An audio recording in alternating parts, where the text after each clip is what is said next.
Muito boa tarde, bom dia ou boa noite, queridos amigos e seguidores, dependendo do local deste nosso lindo planeta, de onde nos seguem e que nos permite, exatamente por estes meios eletrónicos da nossa atualidade, coincidir todos no mesmo momento, mas com horários diferentes, mas unidos por este ideal que a todos nos integra, que é a filosofia e a ciência espírita, como meio de fazer progredir o homem moralmente de uma forma mais rápida. Sejam, pois, bem-vindos a mais uma palestra nestes nossos canais, nestas plataformas digitais, através do Facebook, através da nossa página da Associação de Cultura Espírita de Alcobaça, que é a anfitriã, a organização espírita, a Associação Espírita Anfitriã da nossa palestra de hoje, de que temos aqui o nosso amigo Adriano e a Ana, e eu também sou trabalhador desta casa, pertencemos todos a esta casa, hoje na versão digital. Também estamos a transmitir em Facebook, no canal Espiritismo JG, e também para aqueles que preferirem acompanhar através da plataforma YouTube, também estamos a transmitir em Espiritismo JG em YouTube. A palestra de hoje é aquela que vocês veem rodar aí embaixo, que é Evidências Científicas da Comunicabilidade dos Espíritos. Recorreremos fundamentalmente à transcomunicação instrumental, uma forma de registro de vozes, imagens e mensagens anómalas em suportes eletrónicos do nosso tempo, para validar os postulados de Kardec a respeito das várias capacidades mediúnicas de então, mas que não existia, naturalmente, meios eletrónicos na altura. Bom, mas disso falaremos mais adiante. Por agora, ia desafiar o nosso querido amigo Adriano, que vai ser o nosso mestre de cerimónias desta tarde, para nos endereçar as boas-vindas em nome da ACEA e dar início aos nossos trabalhos. Adriano, o auditório é teu. Ora, muito obrigado, meu querido amigo João Gonçalves. É um gosto ter-te novamente a palestrar para a ACEA e para todos os frequentadores, amigos e todas as pessoas que se ligarem a nós ao longo da palestra que vais apresentar hoje. Não vale a pena apresentar-te muito, toda a gente te conhece, não apenas da ACEA, mas felizmente tens sido um grande divulgador da doutrina espírita nos vários centros nacionais e também na vizinha Espanha, sobretudo, onde tens feito também palestras e, parecendo que não, são estas pequenas coisas que te tornam cada vez maior. E obrigado pela tua presença. E o tema que trazes é um tema que, a meu ver, que é muito querido, até porque tu és um estudioso e vives também, em parte, os fenómenos da transcomunicação instrumental.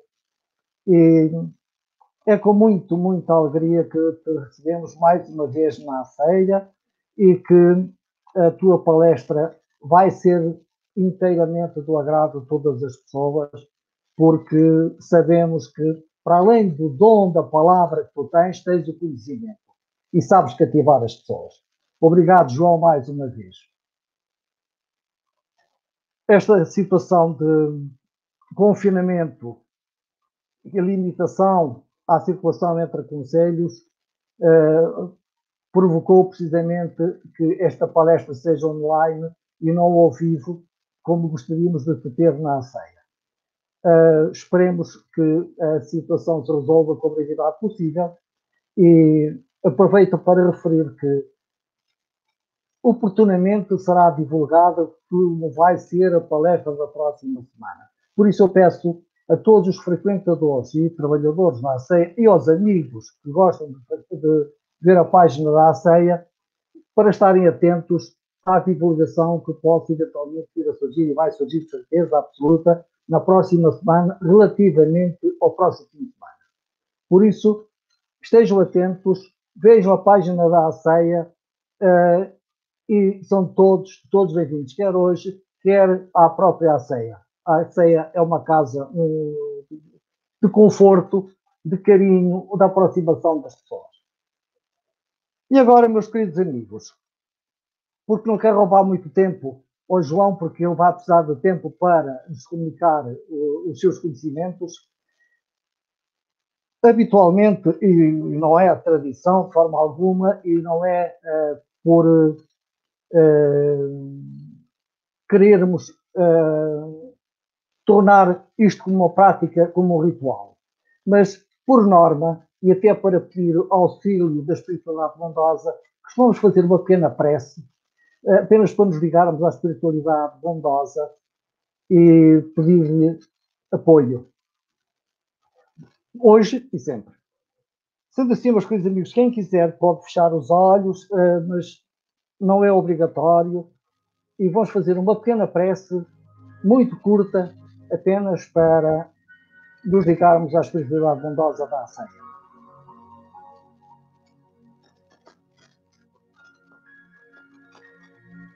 Agradeçamos assim à espiritualidade bondosa que nos permitiu estarmos aqui reunidos, ainda que através da internet, devido precisamente ao confinamento que nos é imposto e à impossibilidade de circular entre concelhos. É com muito gosto que nos unimos em torno do mesmo ideal, da doutrina espírita, uma doutrina de consolação, uma doutrina de conforto, baseada nos ensinamentos de Cristo e que, para nós, é um roteiro de vida. Por isso, agradecemos a Jesus, nosso Mestre, a possibilidade de estarmos aqui. Agradeçamos-lhe o que temos e o que já somos, tendo a noção e tendo a certeza de que hoje somos o melhor de todas as outras encarnações que já tivemos, porquanto sabemos que nós retrogradamos, podemos estacionar, mas jamais voltamos ao passado. Por isso, agradecemos a Jesus, nosso Mestre, nosso irmão, tudo aquilo que temos. E pedimos-te, Mestre, para finalizar, que nos abençoes a todos, que abençoes todos os trabalhadores, todos os frequentadores, todos aqueles que neste momento se ligaram a nós através da internet.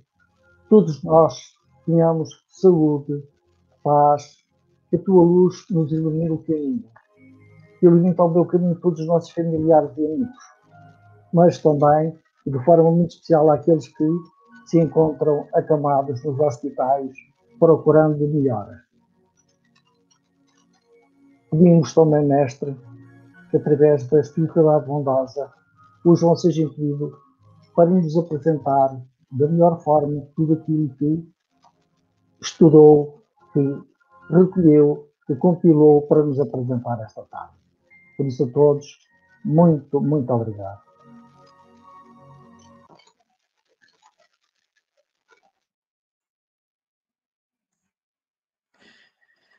Bem-aja, Adriano, por esta linda prece. Realmente, essa forma tão empática, tão simples, mas tão elevada como conseguiste dirigir estas palavras ao nosso Criador, tem, pelo menos em mim, um grande efeito que é como se fosse quase o carregar de umas baterias. O carregar de umas baterias para então nós agora passarmos ao trabalho de hoje.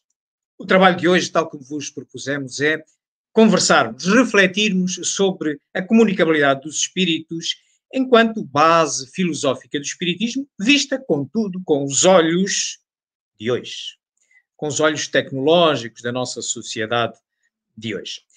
Neste ecrã inicial, queremos dar uma ideia da forma como vamos conduzir esta nossa palestra.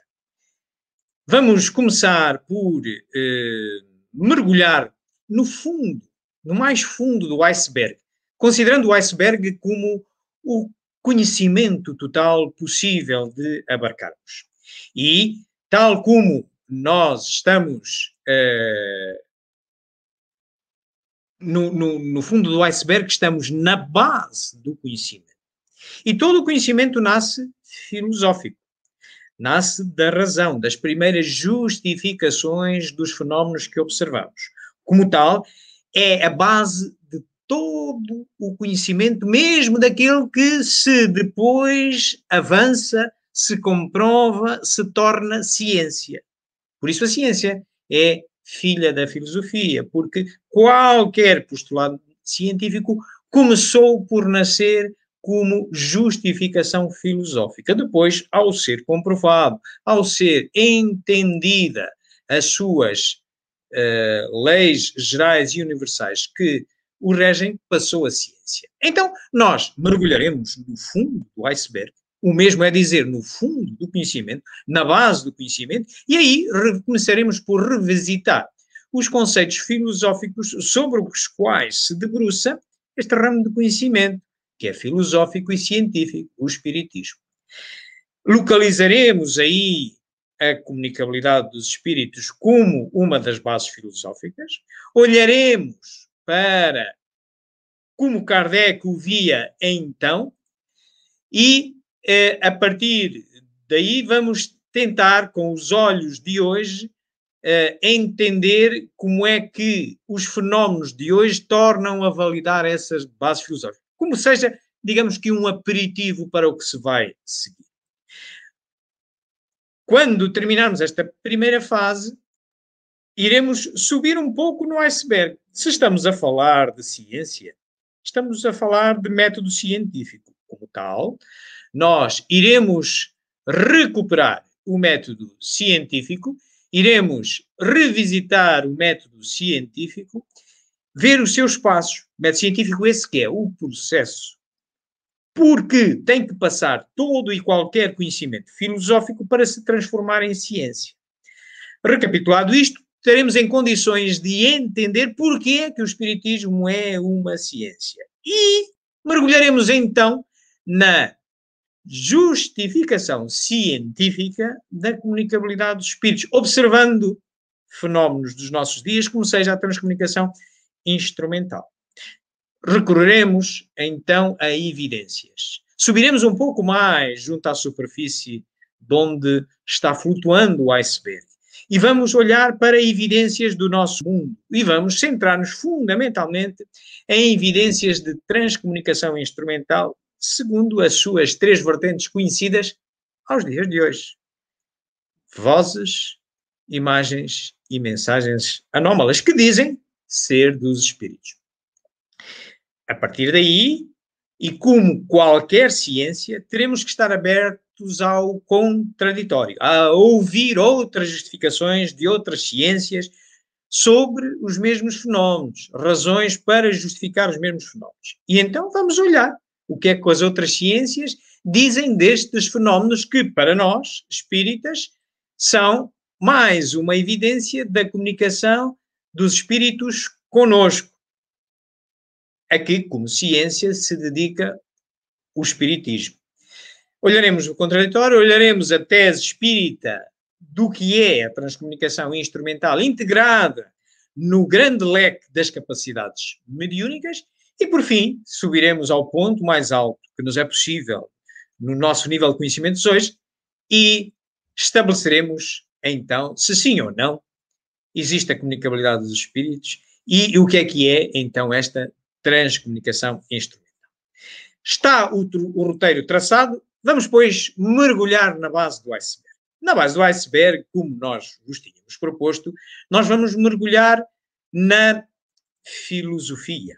Então, mergulhar na filosofia, no âmbito do espiritismo, é mergulhar no tratado melhor de filosofia que ele tem, que é a sua primeira obra fundamental dentre as 11, que é o Livro dos Espíritos. No Livro dos Espíritos, nós reconhecemos a esta obra uma natureza filosófica, de início, de justificação de todas as bases filosóficas, e também já uma natureza científica a respeito de todas as bases filosóficas que possa interessar ao estudo espírita, de qualquer das formas.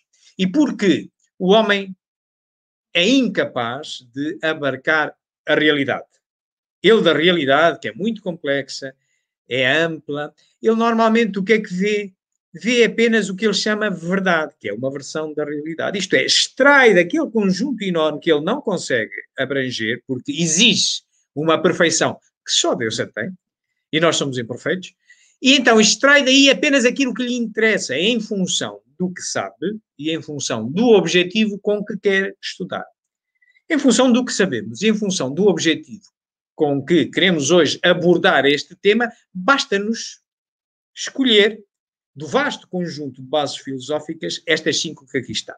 Posso-vos dizer que se forem à Wikipédia portuguesa, encontrarão 19. Se forem à Wikipédia espanhola, encontrarão 12. Vamos nos fixar nestas 5. Um Deus único, Deus que só teve, só tem e só terá exclusivamente uma natureza filosófica. E porquê? Porque nós e Deus guardamos uma relação tipo pintor e quadro. O pintor pode ensaiar as tintas, as telas, levar a um laboratório, ler dali leis gerais universais de combinação das cores, qual é a tela fica melhor, mas a tela, o que é que ela pode fazer ao pintor? Zero. Nada. Não pode ensaiar, não pode levar ao laboratório, certo? Assim estamos nós. Deus, nós somos obra dele, nós somos as telas dele.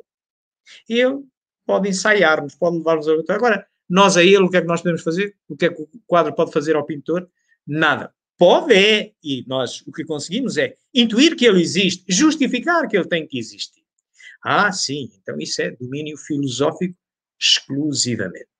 Quanto às outras 4 bases que aqui temos, entre as quais a comunicabilidade dos espíritos, aí já temos justificação filosófica, que nos é dada, nomeadamente, neste livro, o Livro dos Espíritos, e que, ao tempo de Kardec, a natureza científica era conferida pelo método experimental, característico das ciências de observação, que é o espiritismo, de validação, através da luneta mediúnica, da ferramenta mediúnica, validação das observações a respeito do outro mundo que se ia fazendo. Tal como o astrónomo também verifica um determinado corpo celeste, e isso não tem validade nenhuma, até que ele passa as coordenadas ao outro, e quem estiver interessado ao redor da Terra aponta a sua luneta e também vê a mesma coisa que o outro. Quando coincide nessas observações, passa a ter validade científica. Aqui é a mesma coisa. Kardec foi assim que construiu toda a codificação. Ele obtinha uma mensagem do outro mundo, do mundo espiritual, seja de que natureza for, e só ficou com aquelas que coincidiam, isto é, mudando de médio, obtinha a mesma. Então, aqui está a validação científica, o método experimental, característico das ciências de observação. A validade científica decorre da comprovação, da coincidência da informação que se recebe. E, com base neste método, sim, Kardec, até já no seu tempo, e através da luneta mediúnica, é a ferramenta laboratorial do espiritismo, conseguiu conferir natureza científica à existência do espírito, porque, sim, estão uns entes que se revelam por médios que dizem ter estado encarnados e agora estão no mundo espiritual, sem corpo, que comunicam através do próprio médio, que se reencarnam, sim, eles dizem-nos quem foram, dão-nos dados muito concretos para nós validarmos essa informação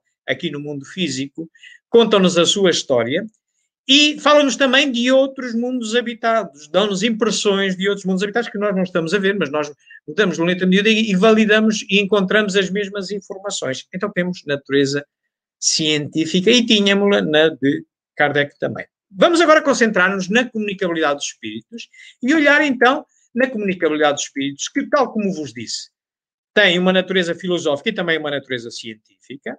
Natureza científica que no tempo de Kardec era só conferida pela transcomunicação mediúnica, comunicação através de médiuns, mas hoje também se lhe associa uma forma característica dos nossos tempos eletrónicos, que é a transcomunicação instrumental, que iremos detalhar. Vamos fazer um resumo, ver um resumo histórico do que é que se passava no tempo de Kardec a este respeito. Em 11 de dezembro de 1847, uma família de origem alemã se instalou em uma modesta casa no vilarejo de Riedesville, estado de Nova York, nos Estados Unidos. A família Fox era formada pelo Sr. John Fox, sua esposa Margaret Fox e seus filhos, Entre eles, as duas filhas, Kate e Margaret, como a mãe. Fenômenos interessantes passaram a acontecer na casa 2 meses depois da família chegar. Eram batidas leves, arranhões nas paredes e nos móveis. Os ruídos aumentavam cada vez mais. Na noite de 31 de março de 1848, houve uma série de sons muito fortes e contínuos. A garota Kate desafiou a força invisível a repetir, com algum barulho, a quantidade de palmas que ela batia. A resposta foi imediata. Margaret Fox, a mãe, fez um teste. Perguntou algo que somente ela ou algum familiar podia responder. Perguntou as idades de seus filhos. A resposta veio com exatidão. Perguntou se era um espírito que batia. 2 pancadas responderam sua pergunta. Assim, Margaret iniciou uma espécie de entrevista, onde acabou descobrindo que aquele era um espírito de um homem que foi assassinado naquela casa e que seus restos mortais estavam enterrados na adega. Na época dos fenômenos, as 2 garotas, Margaret e Kate, foram afastadas de sua casa, pois suspeitavam que os fenômenos eram ligados à presença de ambas. Entretanto, os ruídos acompanharam as irmãs Fox. Em algum tempo, os fenômenos já aconteciam nas residências de outras famílias. Isso fez com que surgisse uma onda espiritualista que passou da América para a Europa, onde o terreno já estava preparado para o estudo, aliada ao desenvolvimento científico. A forma mais comum de manifestações na Europa foi a das mesas girantes, fenômeno que chamou a atenção de filósofos como o intelectual Denisard Hippolyte Léon Rivail, futuro Allan Kardec. Revisitando a história, são estes os fenómenos e a natureza dos seus fenómenos, que interessou, nomeadamente, a Kardec. São fenómenos de efeitos físicos. Eram golpes, pancadas, que, através de um entendimento codificado, de significação de que 2 pancadas era sim, 1 pancada era não, se criou um sistema de comunicação. E se reparou que, então, se temos um sistema de comunicação, temos um sistema inteligente. Porquê? Porque qualquer linguagem, qualquer idioma, qualquer sistema de comunicação é produzido por quem ou por quê? Por uma inteligência. Então, se temos um efeito inteligente, que é um sistema de comunicação, um código de comunicação, então de trás temos uma inteligência. Se ela não está visível, está invisível. E quando esse autor inteligente nos diz e dá indicações que havia sido um homem ou uma pessoa encarnada, então agora está desencarnada, então é espírito na acessão que depois vem a ser caracterizada por Kardec. E esta fenomenologia que interessa a Kardec, mas com uma característica nesta altura. Não existiam instrumentos eletrónicos. Apenas era feito por médiuns humanos.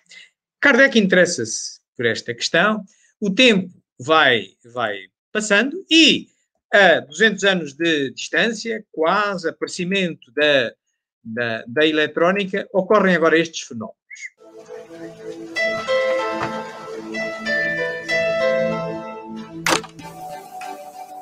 Now, according to science, when you physically die and when your brain stops functioning, that is it. That is the end. That's the end of consciousness.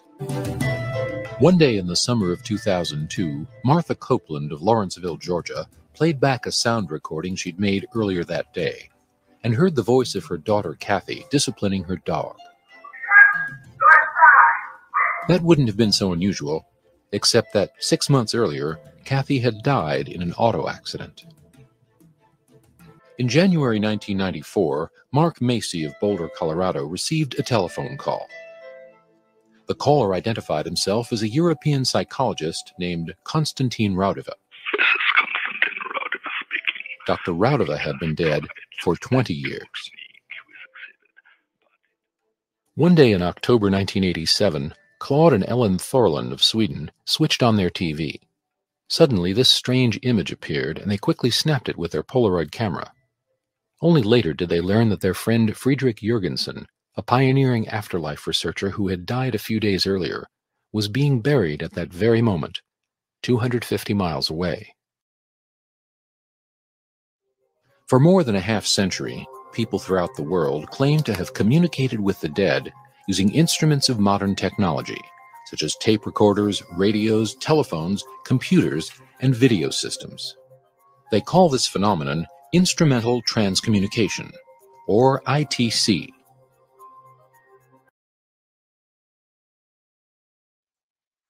Meus queridos amigos, bem-vindos ao mundo moderno, onde com o advento dos instrumentos eletrónicos passamos a ter outros efeitos que já notaram que guardam uma certa semelhança com aqueles primeiros efeitos daquele código que impressionava os sentidos das pancadas, das mesas girantes, porque também se registra em meios físicos, não é? Que são os suportes eletrónicos. Já veremos adiante como se encaixa esta nova forma de comunicação. Não é nenhum novo mecanismo de comunicação. Já iremos revisitar à luz da ciência espírita o que isto é. Mas desde já vos digo que é apenas uma forma que respeita a um mecanismo que Kardec tinha bem identificado no meio dos dois conjuntos de efeitos mediúnicos que ele considerava no livro dos médiuns, que é os efeitos físicos e os efeitos inteligentes. Mas já voltaremos a essa questão.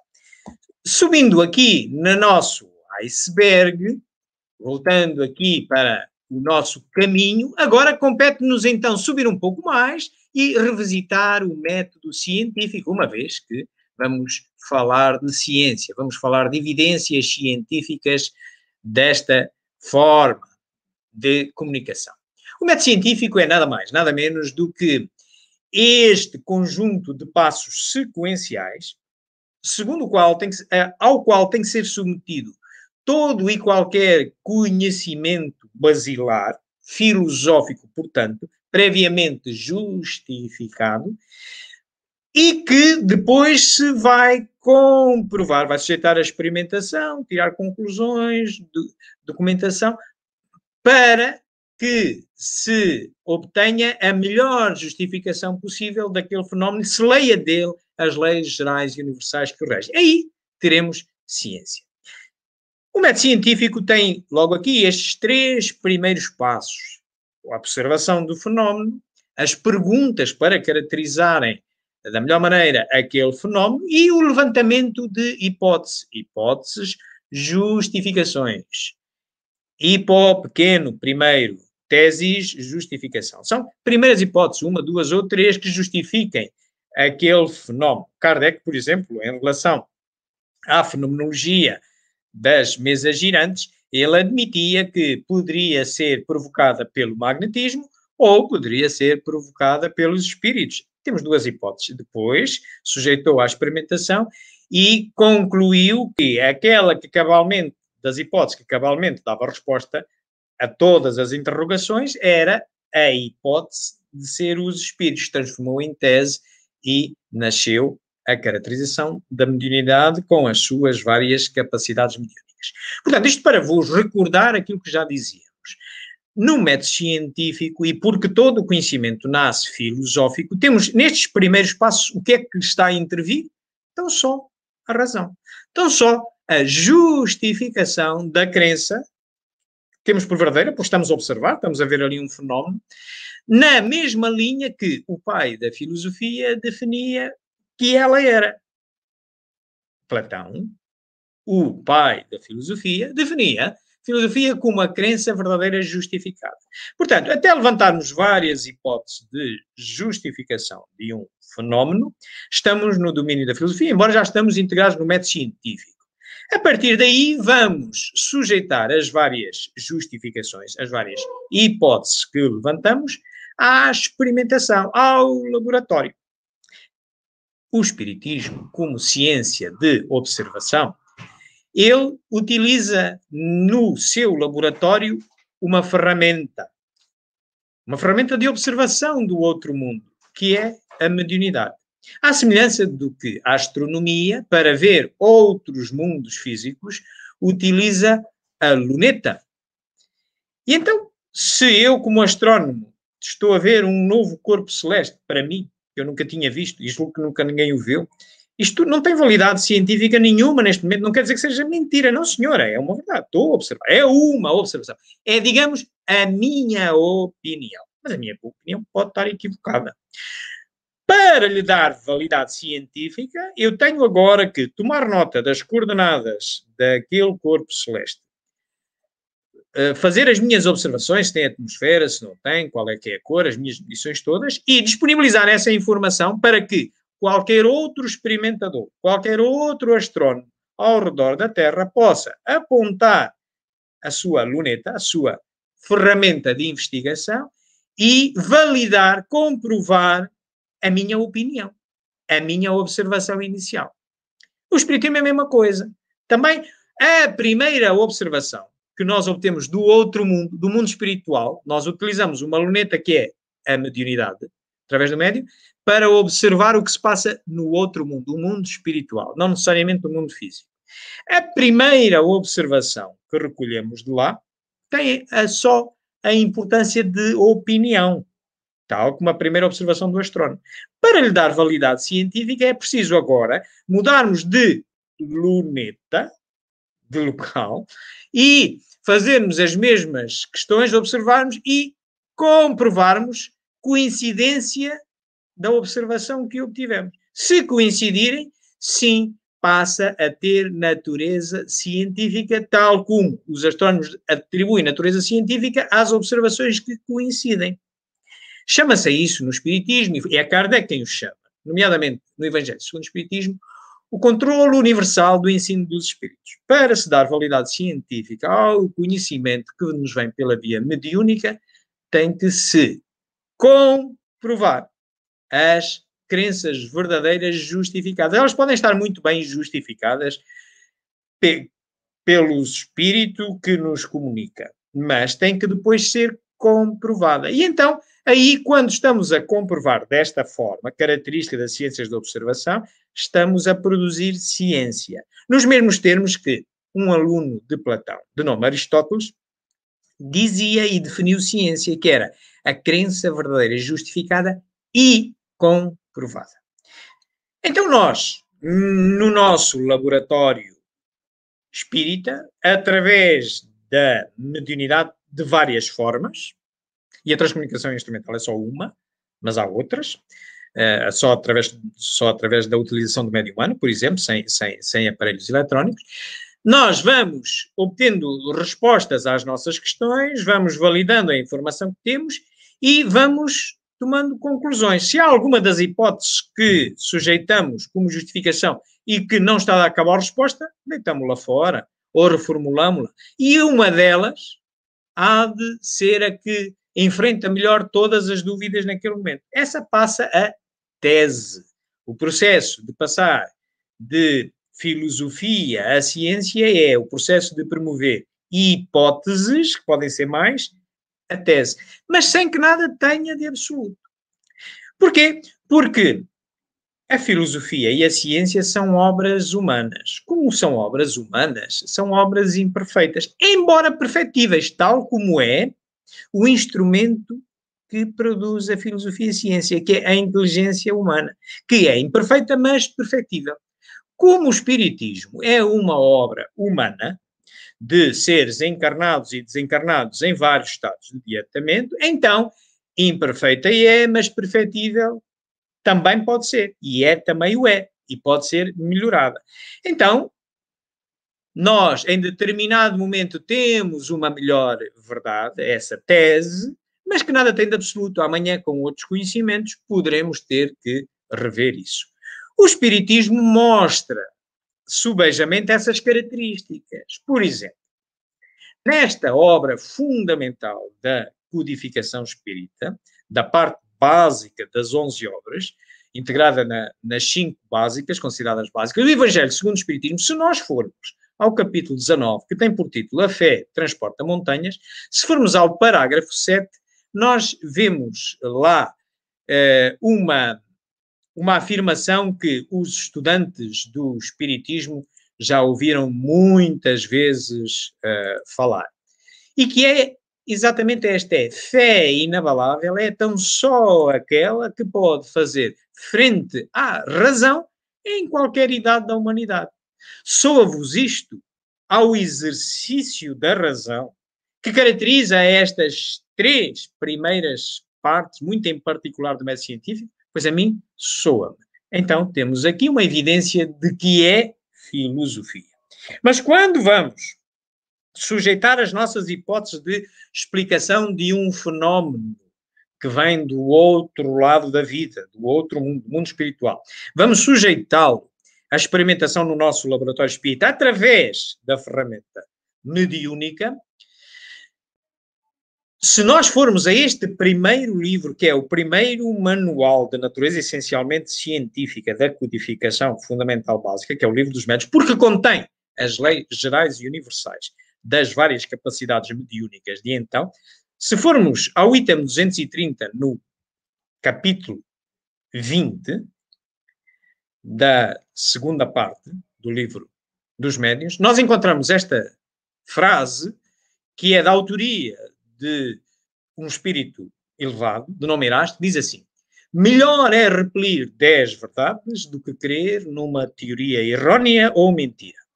Soa-vos a isto a pressão que o investigador espírita tem que exercer sobre as várias hipóteses que levantou, a ver qual delas se aguenta sem dúvida e pode ser promovida à tese? Pois a mim soa. Mas mesmo assim, e porque estamos no domínio de uma filosofia, de uma ciência que é obra humana, e Kardec nos avisa que o Espiritismo, e falo nesta obra última das 11 obras, dos 11 títulos da codificação fundamental, esta é a 5ª da codificação básica, do subconjunto da codificação básica, a Gênese, no capítulo 1º, quando ele fala do caráter da relação espírita, se formos ao capítulo 55, lá vem dito: o Espiritismo, como ciência, vai ao lado das outras. Se em algum momento uma melhor verdade se revelar, o Espiritismo aceitará. Seja essa verdade produzida pela própria investigação espírita ou por outra ciência a respeito da mesma realidade que se está a estudar, porque coincidimos, as ciências coincidem com as mesmas, estudam as mesmas bases filosóficas que nós. Daí o tal caráter científico que nada tem de absoluto nenhuma tese. À medida que o conhecimento humano vai progredindo, vamos reajustando, mas baseando sempre no que vem de trás. Aqui está, nitidamente, a natureza científica do espiritismo. Posto isto, e agora centrando-nos na questão de hoje, do fenómeno de hoje, a comunicabilidade dos espíritos, vamos então exercer o método científico até chegarmos às hipóteses. E depois vamos passar à análise laboratorial.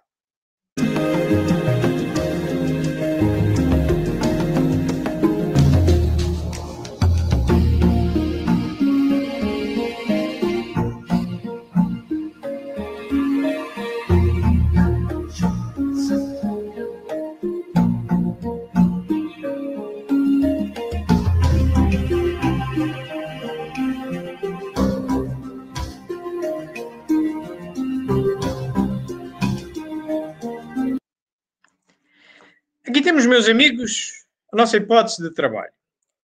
O fenómeno, as observações que fizemos foi que há vozes, há mensagens, vistas de várias maneiras, imagens, vozes, mensagens escritas, mensagens faladas, que dizem ser dos espíritos.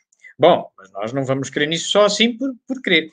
Mas vamos hipotetizar e vamos verificar que, bom, isto não é feito sem causa. Pode não ser dos espíritos, pode ser de outra coisa qualquer. Como Kardec até dizia, bem, isto pode ser o magnetismo a provocar estes golpes.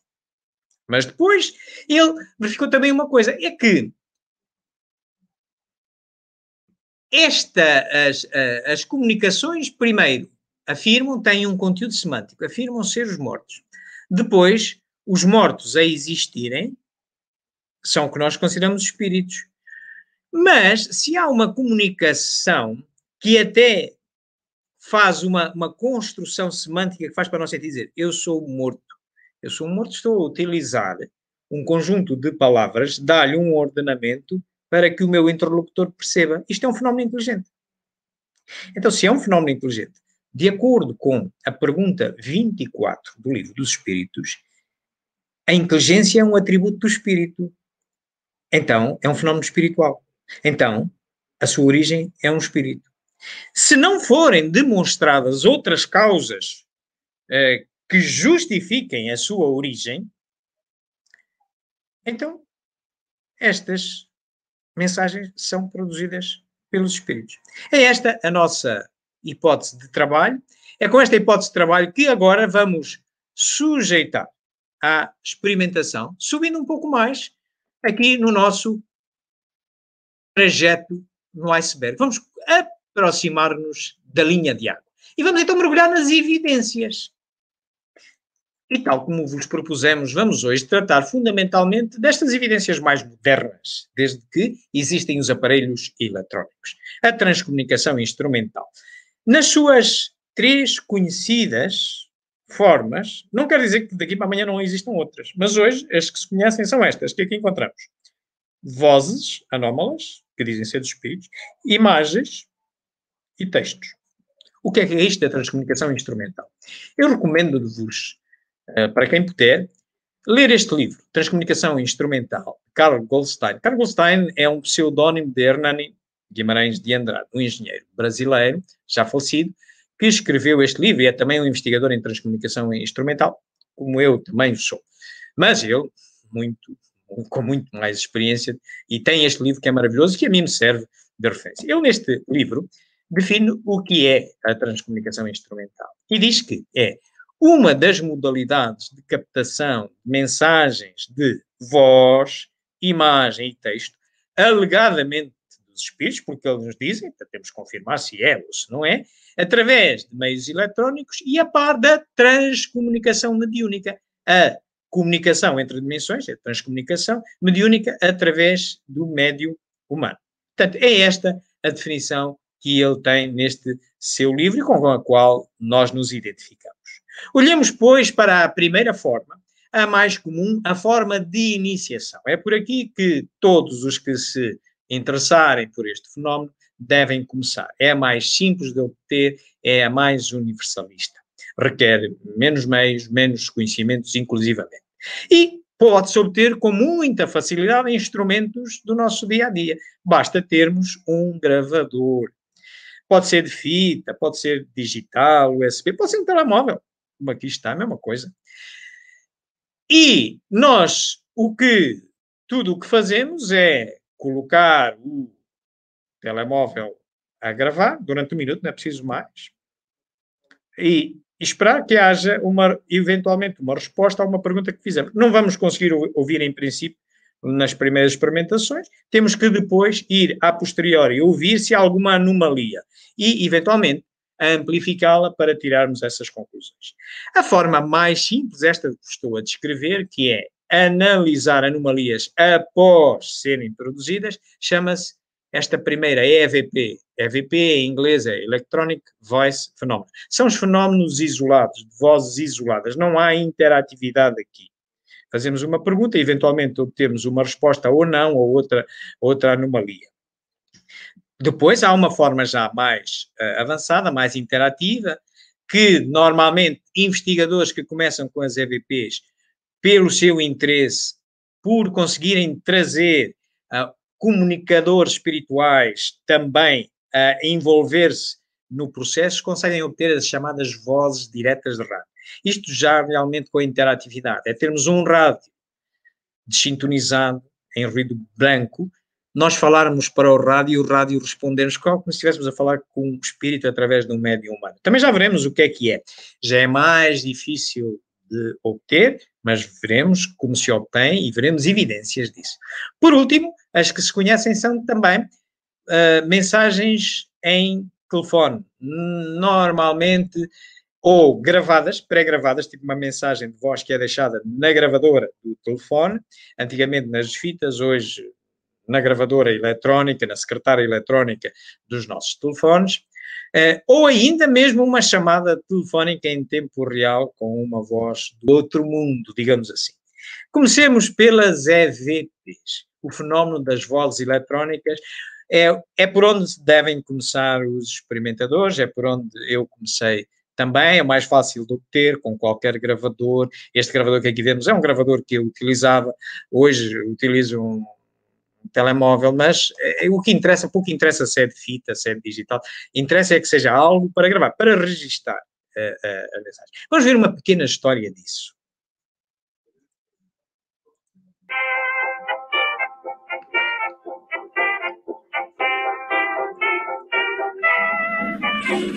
EVP was apparently first noticed in the early 20th century, when unexplained messages were said to have appeared in telegraph, telephone, and early sound recording systems.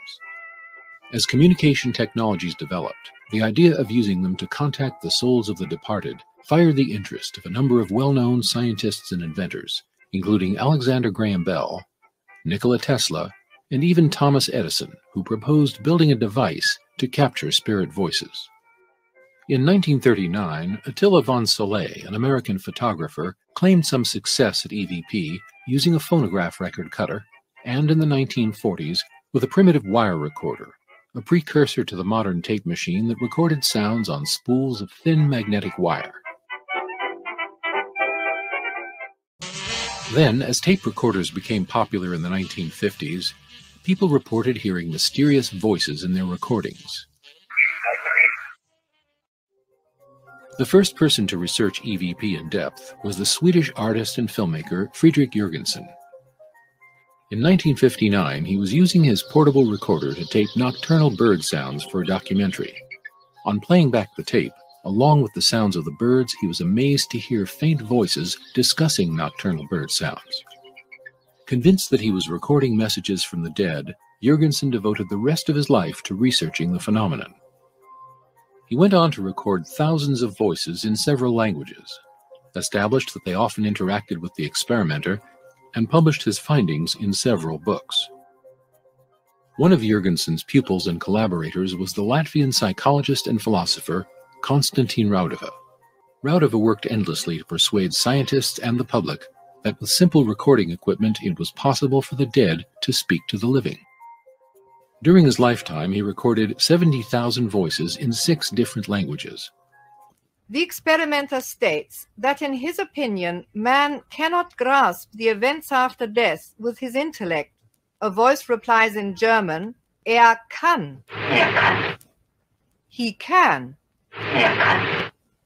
German physicist Ernst Zinkowski was an early EVP experimenter. I began in 1976, and after the second or third test, I immediately got voices saying, "We are the dead, we are alive, we are able to think and to speak."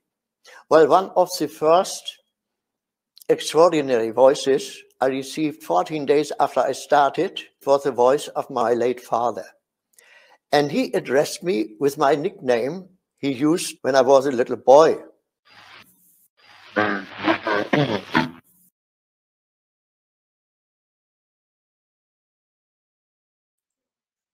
Parabéns àqueles que nunca tinham ouvido as vozes dos mortos de forma assim tão real. Acabaram de ouvir as vozes dos mortos. Tem esta característica. Não se surpreendam, os futuros experimentadores não se surpreendam. São difíceis de perceber a princípio.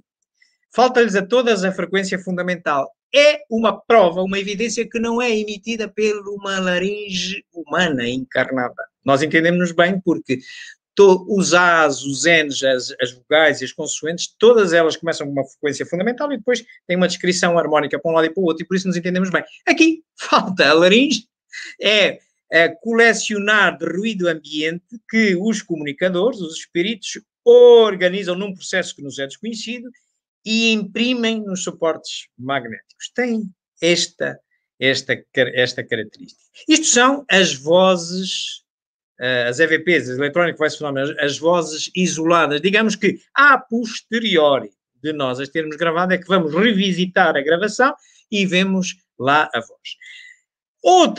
Outra forma é exatamente as vozes diretas de rádio, que iremos agora ver, não sem antes eu vos recomendar também, por exemplo, esta obra desta senhora, Anabela Cardoso, foi a minha mestra, a minha professora nestas áreas da transcomunicação instrumental. Ela não é espírita, mas é investigadora nesta área, é portuguesa, é uma filóloga portuguesa e é diplomata de carreira, já está reformada neste momento, e ela investiga há muitos anos, é uma das autoridades mundiais nessa área.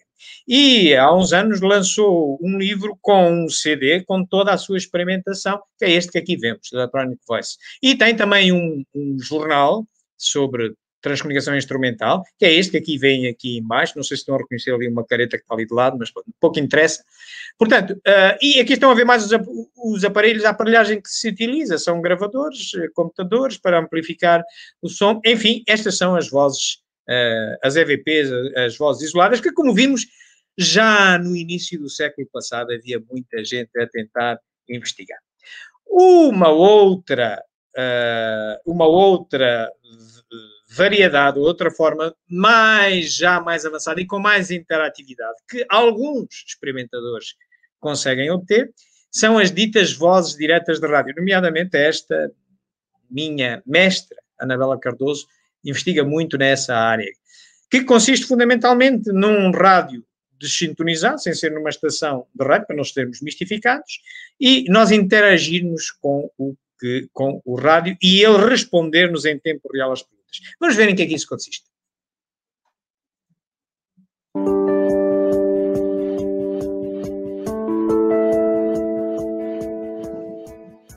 For several years, Dr. Anabela Cardoso conducted successful EVP sessions at her home in Spain. In 1998, during an EVP session, Dr. Cardoso was using one of her older radios to provide white noise for an EVP experiment. Suddenly, out of the radio came a direct response to one of her remarks, spoken in her native Portuguese.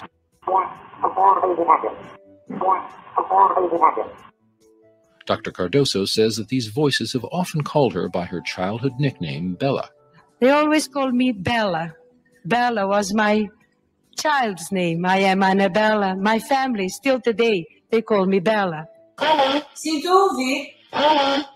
DRV voices come out of radio receivers. Couldn't stray radio broadcasts be the source of these apparent communications? I would say to the skeptic that stray radio emissions do not reply to you when you ask who is speaking. Stray radio emission will not tell you it's your brother Luis. I mean, that's nonsense. Marcella Bacci of Grosseto, Italy, is the world's most successful practitioner of DRV. Since the 1940s, Bacci has been picking up the voices of the deceased on old vacuum tube radio receivers.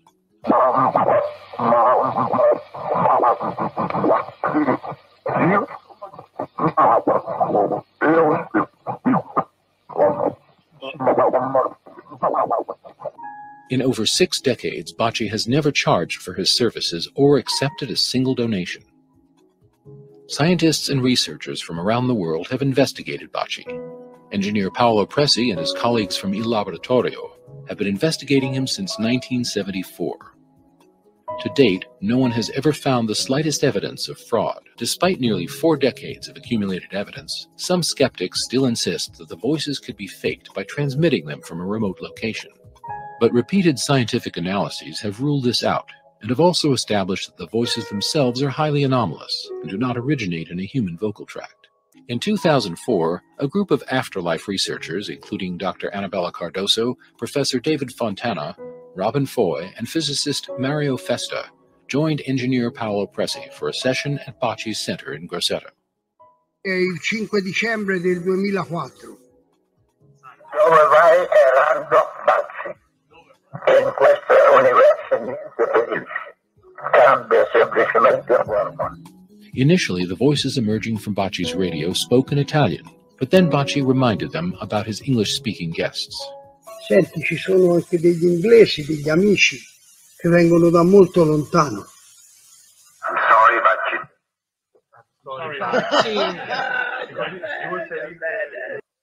Thank you for all your hard work. Congratulations.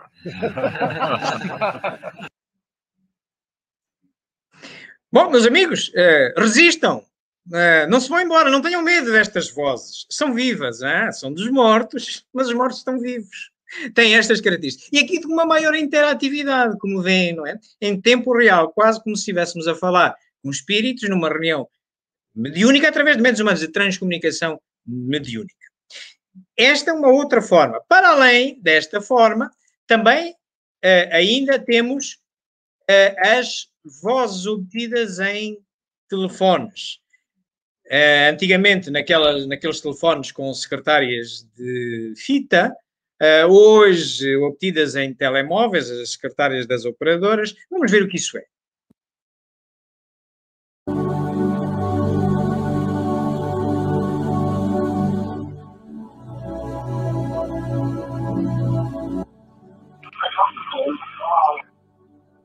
Do people actually receive phone calls from the other side? In the 1970s, two veteran parapsychologists, Scott Rogo and Raymond Bayless, set out to answer this question.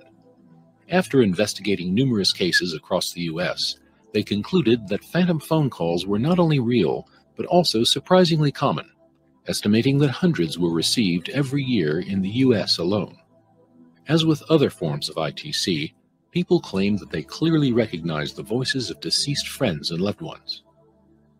There's actually a tradition of ITC researchers passing on, going to the other side, and then contacting researchers on this side.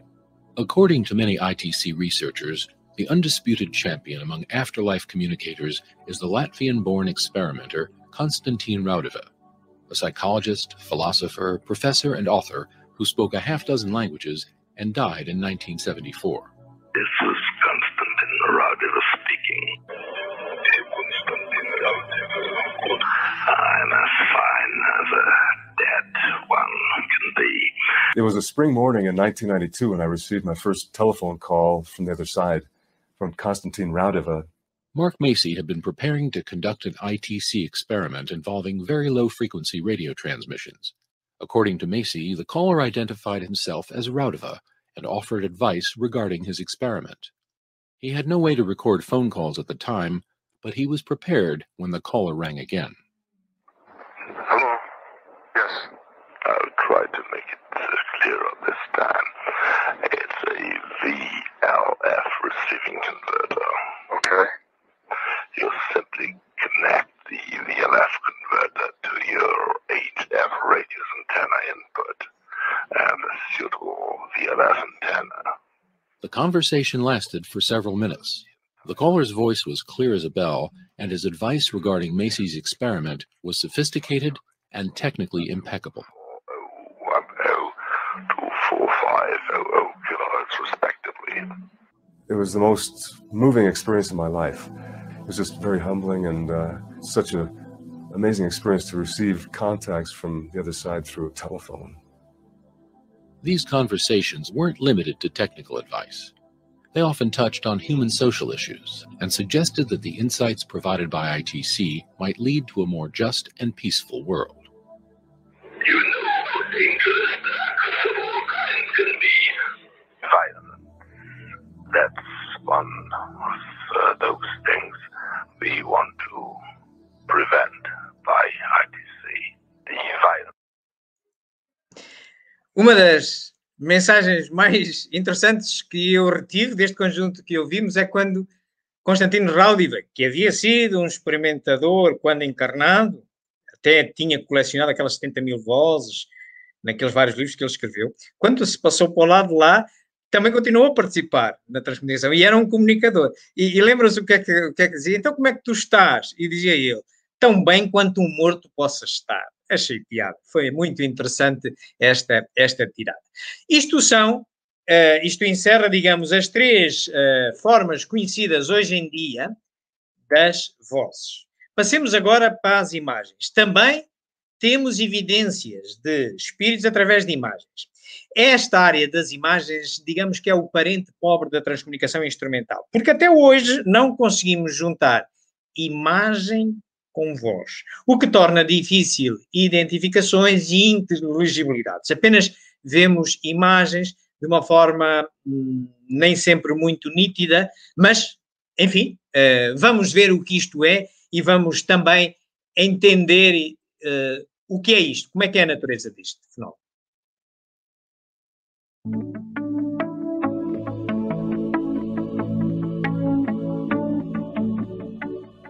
Jorgensen spent his later years in the southern Swedish town of Hur and died in October 1987. At the exact moment of his burial, his friends Claude and Ellen Thorlin, who lived about 250 miles to the north near Stockholm, experienced a strange phenomenon. According to Mrs. Thorlin, she heard an inner voice prompting her to switch on her TV and tune it to an unused channel. As she did so, the screen went dark. Then a spot of light appeared which grew into this image. As if to fulfill his own prediction, Jorgensen was not the first to produce images of the deceased on a television screen. That honor probably belongs to Klaus Schreiber of Aachen, Germany. Schreiber constructed a video feedback loop, which produced highly unstable forms that he was told could be manipulated by those on the other side. By 1984, Schreiber's perseverance paid off, and he began to receive many remarkable images. By laboriously advancing his tapes frame by frame, Schreiber was able to isolate and study these single images or short sequences in which the pictures would often emerge from random shapes. No account of visual ITC would be complete without mentioning Robert Vandenbroek, who lives near the tiny village of Hoven in the Netherlands. When we visited Robert in February of 2014, we brought 2 video cameras to test and document his talents. To preclude any tampering or substitution, we brought our own still camera which had no built-in memory, and we used a distinctive type of memory card that had not been manufactured for at least 5 years. We numbered each card in advance and erased it in full view of the video cameras prior to every test.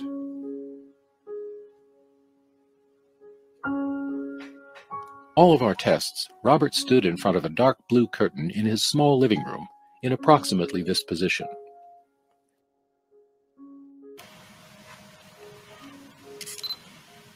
At the end of each test, he handed the camera back to us, and we placed it on this coffee table to unload the memory card into a password-protected laptop computer. The camera, the computer, and all the memory cards remained visible to us at all times. Here are some of the images that appeared under these conditions. In this one, a curious energetic swirl resolves into an apparent human hand. Most intriguingly of all, 2 distorted images appeared that resembled Friedrich Jorgensen in his later years.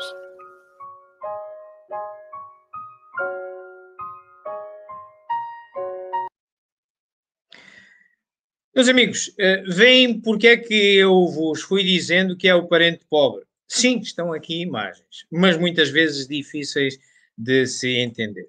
É mais fácil, com as vozes, nós percebermos, pelo menos quem é que é, ou entender pela semântica quem pode ser o autor, de que é que ele está falando. Nas vozes, ou nas imagens, ou elas são muito nítidas, ou entramos, se calhar, uma tendência chamada pareidolia, que é olharmos para uma determinada imagem e querermos ver dela algo que nos diga respeito. Eu pessoalmente também investigo nestas áreas, mas como vos digo, não de forma intensiva. Investigo nomeadamente com esta senhora espanhola, Mariana Casademont, que é uma investigadora de calibre mundial nesta área, e o melhor que eu obtive até hoje foi uma imagem da minha avó, mas já vos vou dizer, e vai ser uma demonstração e um reconhecimento público do parente pobre que é isto. A minha avó é esta senhora que aqui está, a minha avó materna, morreu em 1993, esta fotografia nítida. A melhor coisa que eu obtive parecida com ela foi isto. Dir-me-ão, opa, tu estás aí a querer ver a tua avó? Sim, estou de acordo. pareidolia. Nós podemos sofrer rapidamente destas questões, por isso é um parente pobre.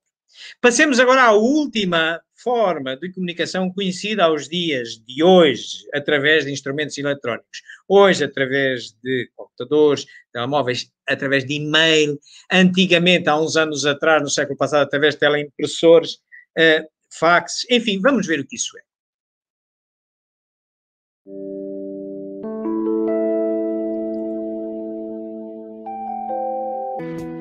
Technical writer Mark Macy of Boulder, Colorado, has been one of America's foremost investigators and advocates of instrumental transcommunication. In October 1995, a colleague in the small European country of Luxembourg sent a message to Macy that purported to be one of many that had appeared on her home computer. As with the home tape recorder in the 1950s, the advent of the personal computer in the 1980s and 90s gave rise to claims of anomalous messages that seemed to appear out of nowhere, often on simple machines that had no connection to an outside network. This message, addressed to Mark Macy and one of his collaborators, claimed to be from an obscure journalist named Arthur Beckwith, who was born in England in 1832, was married in Jamaica, and eventually settled in Brooklyn, New York. He died the same day the Titanic sank in 1912. I hired a private investigator in England to look up the records of Arthur Beckwith in that area, and Arthur Beckwith turned out to be born in 1832.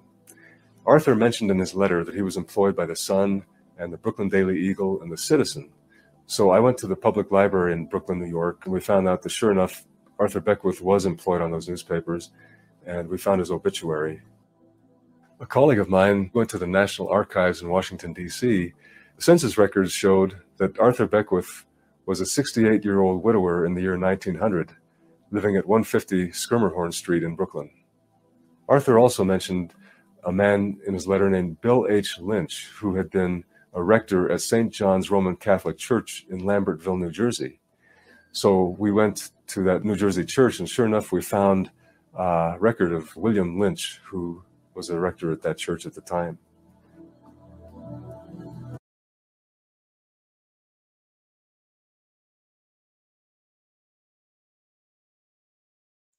Perdão, estava de microfone desligado e não vos estava a falar do outro mundo. Agora, neste mundo de novo. São estas as evidências que nós temos até hoje de comunicações através de meios eletrónicos de seres que dizem ser os mortos. Já verificaram que há aqui um elemento essencial. Isto é, não há milagres. Então, é preciso haver uma energia para se produzir aquelas vozes, aqueles efeitos físicos. Quem é que a empresta? Sem investigador não há vozes. É o investigador. Então é o médium. É o médium.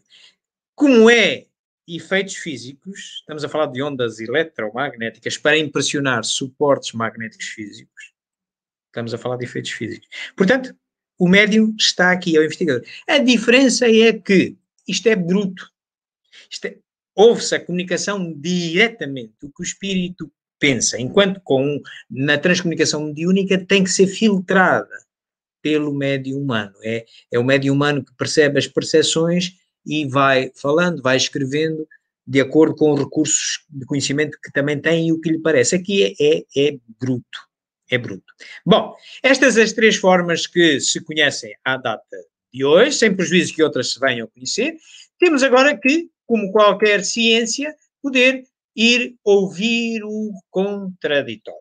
Então vamos ver o que é que outras ciências ao lado nos oferecem como justificação para esta fenomenologia. Vamos começar por ver o que outras oferecem, vamos fazer o contraponto e vamos terminar com a tese espírita de justificação da TCI. O que é que as outras ciências nos oferecem como hipótese justificativa destes fenómenos? Aquelas mais ligadas à psicologia dizem que isto pode ser um fenómeno psicocinético, portanto, de movimento físico, autónomo voluntário, tipo poltergeist, aquele que pode movimentar objetos para um lado e para o outro. Muito bem, é uma justificação. E que aquelas vozes, em particular as vozes diretas do rádio, podem ser vozes comuns captadas acidentalmente, embora a gente desregulando a emissão, o rádio no seu seletor de emissões, embora esteja em ruído branco, pode acontecer ali qualquer coisa. São estas as duas mais comuns. Agora vamos lá. Também agora ver outra que já há bocado vos apontei como muito provável e que tem mais a ver com as imagens, que é a pareidolia. Se nós olharmos para este relógio, alguns de nós vão achar que está ali uma carinha triste, né? Um relógio triste. É um pouco aquela imagem que eu vos mostrei da minha avó, também tenho que fazer um esforço para achar que é a minha avó. Outras há que são mais nítidas, outros médios, outras capacidades, ok? Mas a pareidolia também, o investigador tem que ter cuidado com isto, de querer ver numa determinada imagem, querer ver o seu ente querido. Bom, sujeitemos ao controle universal do ensino espírita, sujeitemos a outros e então assim poderemos ganhar natureza científica. Ora bem, então vamos lá fazer o contraponto disto. Relativamente àquela primeira coisa que nós vimos, é que a captação acidental, quando se diz que isto podem ser vozes captadas acidentalmente. Bem, mas as vozes captadas acidentalmente, e como dizia a doutora Anabela Cardoso, olha, não explicam a forma poliglota das mensagens. Vocês viram naquele filme com o Bashi, no final a rádio, ele está a dizer, mas olha, nós temos aqui uns amigos que não percebem nada de italiano, podes falar inglês, e não é que ele muda de inglês. Desde quando uma rádio, se estivesse a transmitir connosco, se prestava a este trabalho, não é? Ou como é que uma rádio se prestava ao diálogo que se está a transmitir? E é fortuito, apanhamos uma emissora de rádio, é fortuito, como é que se prestava a este diálogo que nós vimos assistir, a esta interatividade? Inclusivamente nessa experimentação com o Baixa, Anabela Cardoso, todos aqueles experimentadores, o Prezi, fizeram uma experiência que foi, primeiro, tiraram as válvulas do rádio, daquele rádio, era um rádio antigo de válvulas, para não apanhar nenhuma frequência. Continuou a falar. Por fim, desligaram-no da corrente elétrica e ele esteve 20 segundos ainda a produzir vozes. Claro, alguém teve que emprestar energia, algum médico. Era baixo, que era um médico de efeitos físicos muito fortes. Por outro lado, aquele poder psicocinético, tipo poltergeist, que mexe para um lado e para o outro, que até dobra colheres e não sei o que mais. Então, mas espera aí, se assim é, se nós temos essa capacidade, se há alguém com essa capacidade, por que raio temos nós que ligar os gravadores? É que se nós não ligarmos os gravadores, o telemóvel, se não o ligarmos, não vamos obter nada. Mas se eu tenho esse poder só com a minha força mental, por que é que eu tenho que ligar o gravador? Porque é que é necessário uma complexidade tamanha num processo de interferência eletromagnética para obter ali uma vozinha, se eu podia imprimir diretamente ali? Eu não consigo. Não há evidências disso. Ora bem, então o que é que nós estamos perante o quê? De acordo com a tese espírita, o que é afinal a transcomunicação instrumental? Bom, neste livro de Brian Greene, que fala sobre a física quântica, Universo Elegante, diz-nos que a onda eletromagnética a luz, baseia-se no fotão, numa das 18 partículas elementares da matéria. E fotão é matéria. Então, se o efeito é físico, o efeito que se está a assistir da comunicação é físico. É uma destas 18 que ali estão, que se conhecem hoje em dia. Que abaixo do átomo existem estas partículas. Esta é uma partícula de força, é a partícula de força eletromagnética. Ora bem, se nós formos à pergunta 27 do Livro dos Espíritos, diz assim, tudo aqui no universo é constituído em 3 coisas. Existe um princípio material, um princípio espiritual e, acima destes, Deus. Ora, estamos no domínio da matéria, não estamos? Então, estamos num fenómeno de mediunidade de efeitos físicos. Não dispensa o experimentador. Ok? Isso mesmo já nos dizia Kardec nestes 2 livros. No livro dos Médiuns, na parte segunda, quando ele fala da ação dos espíritos sobre a matéria e quando ele fala também da intervenção dos fluidos nos ditos milagres que não existem, nós podemos internamente não saber explicar. Como é que essa ação dos espíritos se executa sobre a matéria? Aqui temos mais ou menos um quadro ilustrativo. Temos aqui do nosso lado esquerdo, temos o comunicador. Tem uma alma, que é um princípio inteligente, tem um perispírito que a envolve e isso forma o espírito, o ser duplo, que emite uns fluidos espirituais que vai misturar com o que vem aqui da direita. Da direita temos o médium. O médium que também tem uma alma, tem um perispírito, mas a mais do espírito tem o corpo físico, ok? Portanto, e o ectoplasma, que é um fluido emitido invisível, é a energia, digamos, a energia exógena às células, são expelidas pela célula, normalmente até assume uma cor esbranquiçada, mas é muito volúvel à luz, faz fogos fatos quando a gente lhe mete luz, enfim. Mas, portanto, há uma energia, chamemos-lhe o que nós chamarmos, vamos convencionar chamar ectoplasma, que vai ficar à disposição do espírito comunicante e, neste caso, o que ele vai fazer é, com essa energia emprestada pelo médium, de forma mais ou menos inconsciente, ele vai manipulá-la com os sons que estão no meio ambiente e vai imprimir neste caso, umas vozes, vai modificar a onda eletromagnética que vai imprimir na matéria física. É esta a explicação geral da modalidade de efeitos físicos, é esta que, em nossa opinião, corresponde também à transcomunicação instrumental. E, de outra forma, também se pode explicar isto. Reparemos, nós temos aqui os vários tipos de matéria. Desde a matéria mais tangível, mais densa, depois temos as ondas eletromagnéticas e ainda mais subtil do que isto temos os fluidos espirituais. Então, do mundo espiritual para se fazer uma atuação na matéria, já vimos que tem que ser através de um médium. Kardec clarificou muito bem, leu essas leis, os espíritos só atuam na matéria através de médiums. Muito bem. E claro que a força, a energia disponibilizável é proporcional à energia que é necessário para obter aquele efeito no mundo físico. Ora, para modular uma onda eletromagnética é menos, uma vez que é mais subtil que a matéria tangível, do que, por exemplo, mover uma mesa girante ou mover uma mesa. E se nós fizermos uma breve conta para aqueles que estão mais familiarizados com a mecânica, há uma fórmula na mecânica que nos dá as potências envolvidas em função da força do objeto que queremos deslocar, o espaço e o tempo. É esta fórmula que aí está. Resumindo isto de uma forma simples, no tempo de Kardec, os médiuns de efeitos físicos, para levantarem uma mesa de 10 quilos, 10 centímetros do chão, durante 10 segundos, era necessário disponibilizarem uma potência de 1 watt. Já podem imaginar o que é. Se já com mãos a gente levantar uma mesa de 10 quilos durante 10 segundos já é capaz de exigir um certo esforço. Agora, tirem lá as mãos, mas com a mesma energia, que tem que ser emprestada de uma forma invisível, mas é a mesma energia. Estão a ver como é que o médium vai ficar cansado. Ora bem, mas para modular um sinal de rádio, feitas as continhas, dá uma milionésima parte dessa potência. Ah, sim, então é por isso mesmo, ela é mais universal que a mediunidade de efeitos físicos mais ostensivos, como era mover uma mesa.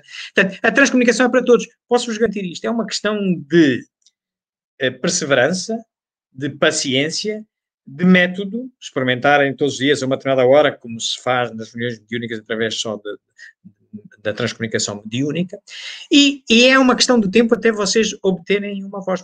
Porque todos nós somos médiuns, mas consideramos que os médiuns são aqueles que disponibilizam efeitos mais ostensivos. Mas este é um efeito muito pouco ostensivo em termos de energéticos.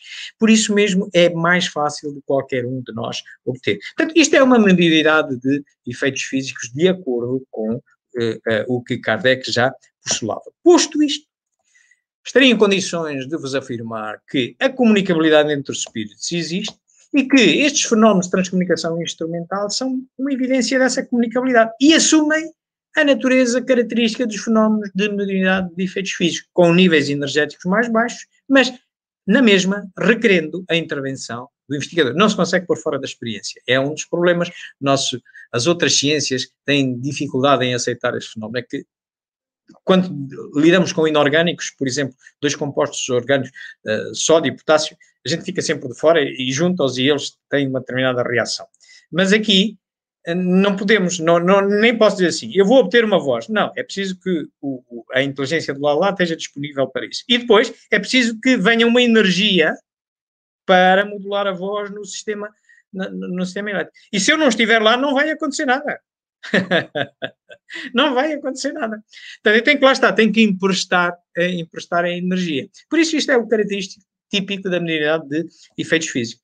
Isto já no Livro dos Espíritos nos era sugerido. Ora, reparem, na pergunta 934, naquela quarta parte do Livro dos Espíritos, Esperanças e Consolações, está lá dito isto assim: tendes, porém, uma consolação em poder-vos comunicar com os vossos amigos pelos meios que vos estão ao alcance, enquanto não dispondes de outros mais diretos e mais acessíveis aos vossos sentidos. Que me dizem da transcomunicação? Para mim, são estes outros mais diretos e mais sensíveis aos vossos sentidos que Kardec dizia há 160 anos. Meus amigos, para vos trazer esta palestra, consultamos estas obras que aqui estão, vamos falando, aqui na linha de cima, encontram 6 das 11 obras fundamentais da codificação espírita. Depois tem aqui livros de transcomunicação, Universo Elegante, As Vozes Eletrónicas, o livro também o jornal de TCI da Anabela Cardoso, vários links daqueles filmes que fomos vendo excertos, outros links de sites relativos à transcomunicação instrumental que podem consultar. Aqui, por exemplo, o penúltimo, psicoimagem.es, é da Mariana Casalemón, a investigadora com que eu investigo em imagens também, em Espanha. O meu livro Pensamento Sistémico e Espiritismo, em que também abordamos esses assuntos num capítulo em que falamos do espiritismo no sistema e vamos à comunicabilidade dos espíritos e abordamos esta questão, também a transcomunicação instrumental. Nós estamos a transmitir, como vos dissemos de início, para 3 plataformas digitais, uma YouTube em Espiritismo JG, 2 Facebook na nossa Associação de Cultura Espírita de Alcobaça e também em Espiritismo JG, e vamos agora entrar na segunda fase do nosso encontro, em que vamos rever vossos comentários e vossas perguntas, mas, se alguém houver, que não se sinta à vontade para colocar a sua pergunta em público, pois também dispõe aqui, num e-mail, espiritismo.jg@gmail.com, e poderá pôr a sua questão, e nós, no mais curto espaço de tempo e com os conhecimentos parcos que temos, tentaremos responder da melhor maneira às vossas questões. Meus amigos, antes de passarmos às perguntas dos nossos telespectadores e eventuais comentários que também aqui temos e ainda não vamos ver, eu ia desafiar os nossos amigos aqui em estúdio, começando pelas senhoras, manda a nossa boa prática de educação aqui neste cantinho à beira-mar plantado, começando pelas senhoras, e a desafiar a Ana a dar-nos a sua opinião sobre estas coisas que fomos aqui falando, complementando, enfim. Ana, o auditório é teu. Eu ouço um pouquinho mal, mas pronto, vou tentar chegar-vos a voz.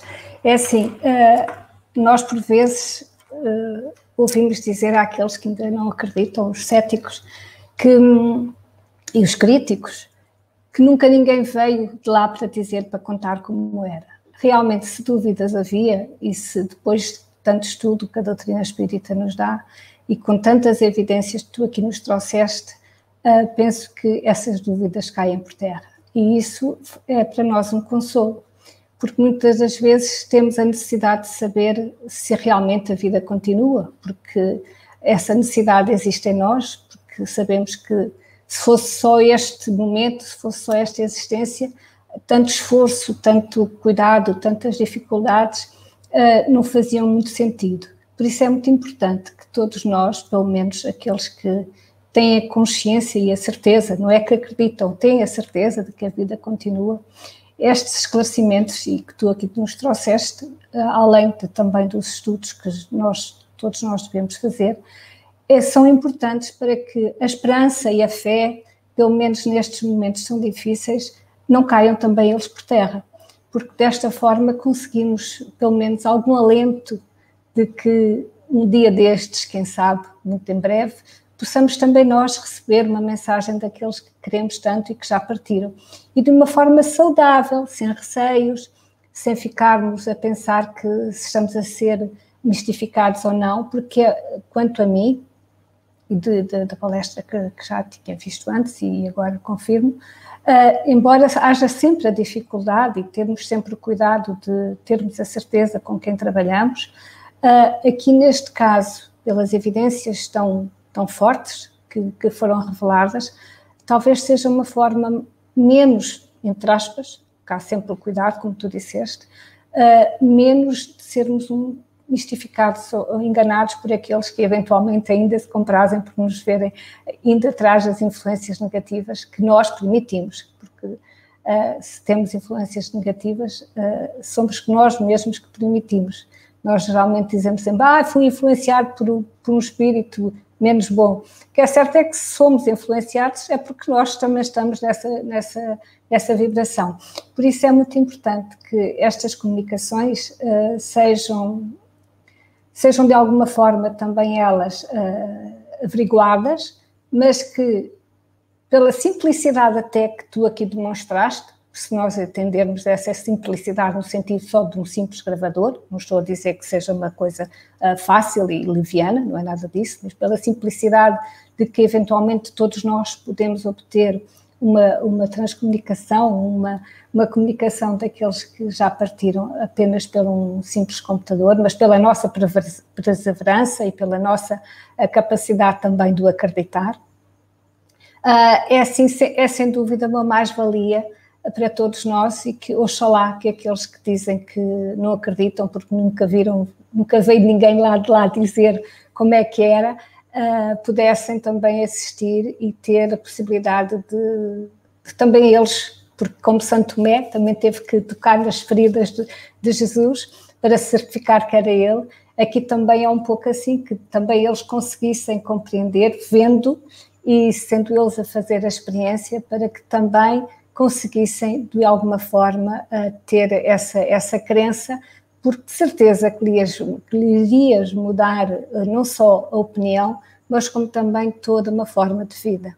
Porque se nós acreditarmos que a vida continua e que, quem sabe, o tempo nós não temos o tempo na mão, nem o dominamos, que nos poderemos encontrar com aqueles que já partiram, mas se ainda for o tempo, não for ainda o nosso tempo de nos encontrarmos do outro lado, que possamos, pelo menos deste lado, já ter essa certeza de que eles estão bem e que se comunicam connosco. Por isso, agradeço-te, João, esta oportunidade, mais uma, para que cada vez mais as pessoas possam compreender que a nossa existência física é uma necessidade do espírito e que nós estamos sempre para evoluir. Estamos sempre a aprender e estamos sempre no caminho que somos nós que escolhemos, porque os caminhos somos nós que escolhemos, não são os outros. Por isso é muito importante estas comunicações serem levadas a todos, para que também eles possam compreender a necessidade da sua reforma íntima e da vontade de seguirem em frente, e nestes momentos tão difíceis em que o desânimo e a tristeza se apodera de tantos, que tudo passa, mas de uma forma, não é que tudo passa por passar, é de uma forma que nós temos que construir, porque a vida não para.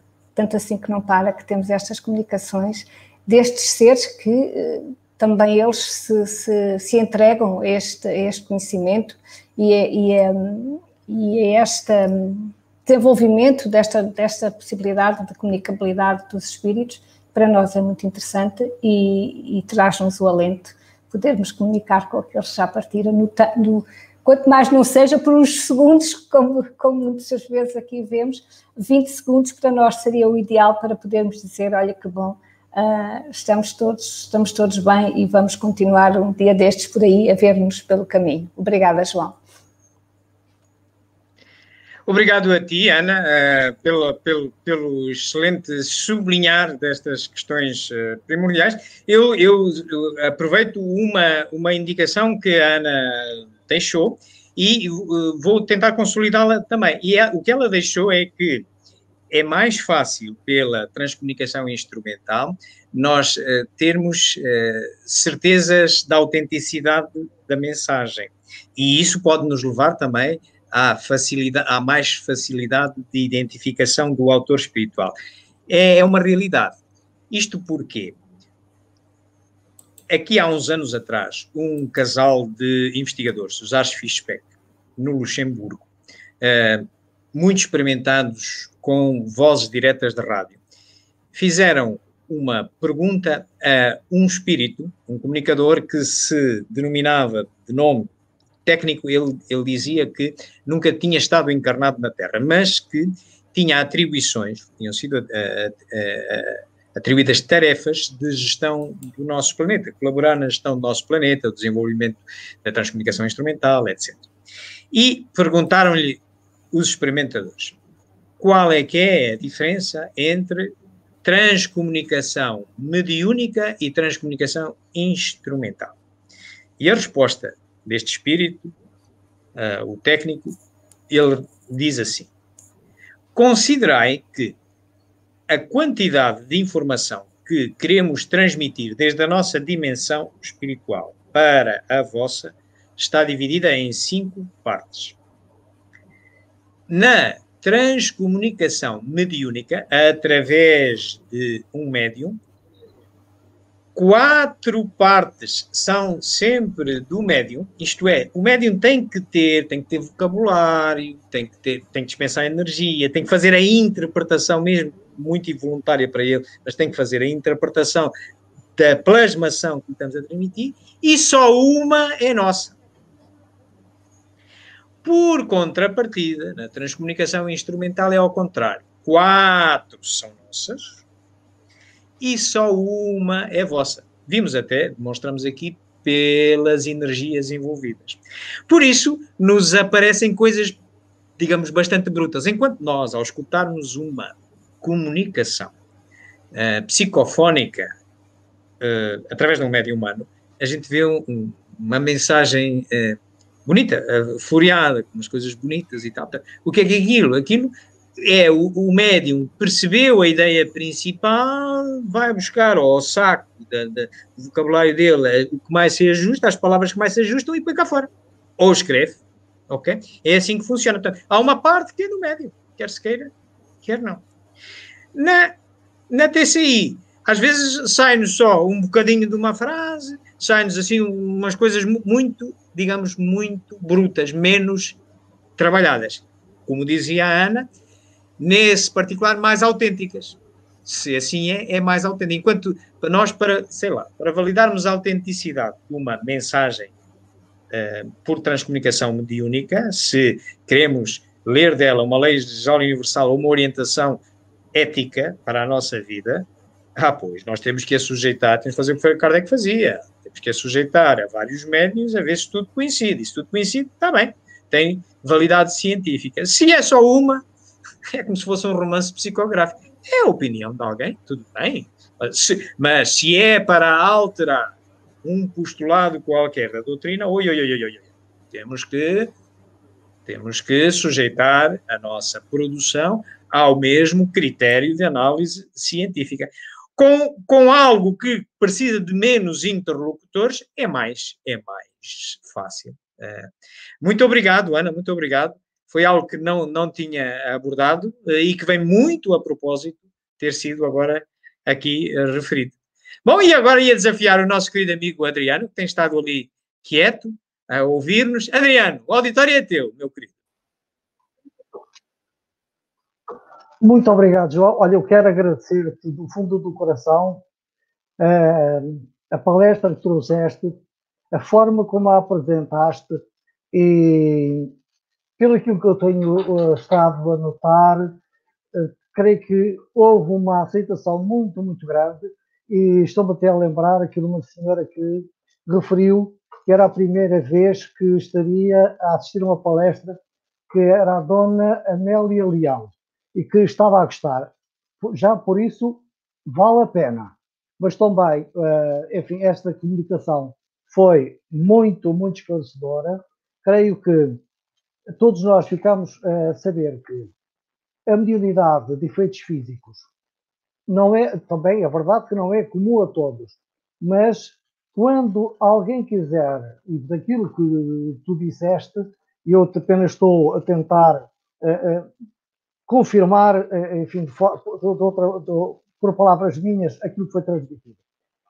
É necessário persistência, segundo o que tu disseste, porque se a pessoa tiver mediunidade e efeitos físicos, mas se não tiver a faculdade ou a felicidade de, numa primeira vez, ou numa segunda, numa terceira, e até porque a pessoa pode desconhecer que tem essa faculdade de mediunidade e efeitos físicos, convém não desistir, porque a persistência é que nos leva ao cimo da montanha.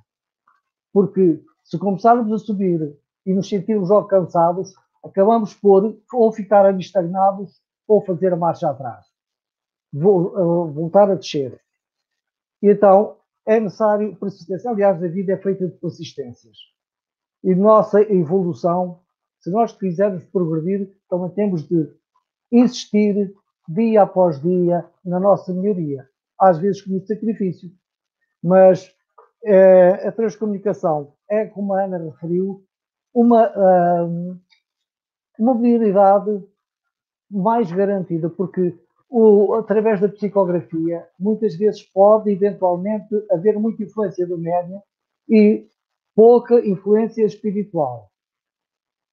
Mas, através da transcomunicação, não há falha, porque não há a mão direta do médium, há apenas os fluidos que são dispensados e os fluidos não têm a ação manual, não têm a possibilidade de alterar. E como referiste muito bem, a voz, nós não conseguimos fazer o som metálico.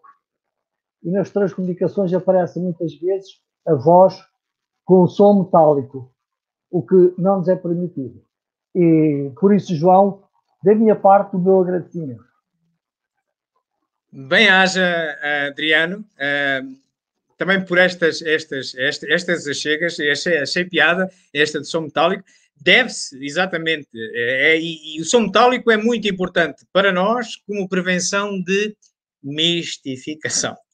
Ele provém exatamente daquilo que fomos en passant, fomos dizendo, falha sempre nestas comunicações a frequência fundamental.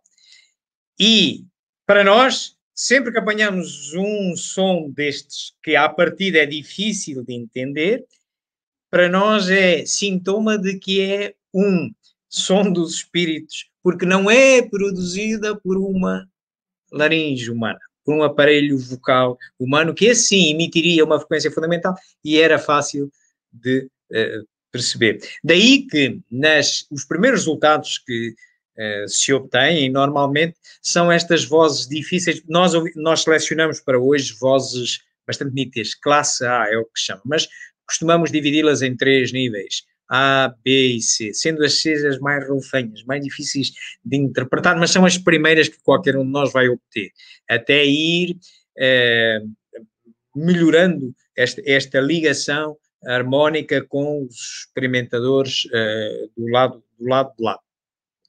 Portanto, e por isso nós, para atribuirmos uma interpretação àquelas anomalias sonoras que se ouve, costuma-se utilizar 2 métodos.